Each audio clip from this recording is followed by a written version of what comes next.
Representative Eskamani offered the following amendment to amendment. Bar code 977865. Remove line 25 of the amendment and insert an amendment. Representative Eskamani, you're recognized to explain the amendment to the amendment.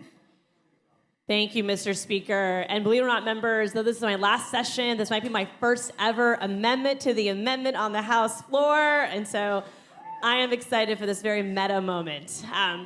I want to again say thank you to Rep. Griffitts for the guardrails. This is a very simple amendment. All it does is add 7 words to the bill.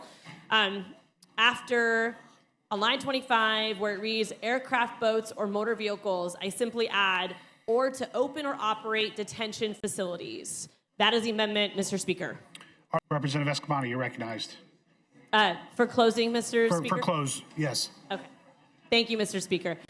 Thank you for the debate, members. And I just want to add a little bit more details, if I may.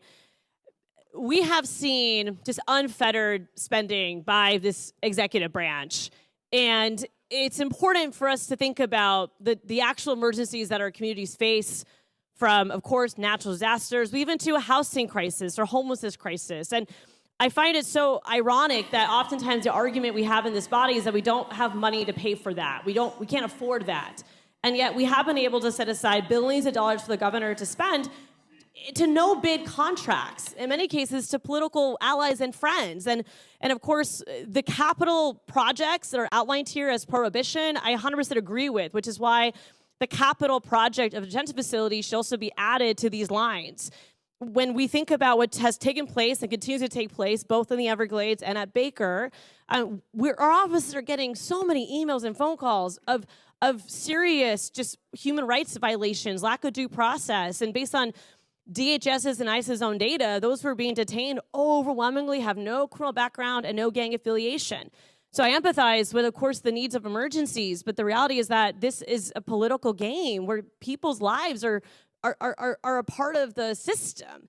And when we think about how $92 million could be spent instead of in porta potties, there's so many other ways we could spend that money to invest in our communities, to keep people safe, and to actually see an ROI on that versus the money pit, because as y'all know, the federal government isn't even committed to reimbursing us. And so if we're going to make these huge capital investments, let's be fiscally responsible. Let's ensure that this legislative body plays a role in that. And please note that you can still close the detention facility with my amendment, which is exactly what needs to happen, because we're operating facilities under the state's dime that are not meeting basic standards and guidelines of detention.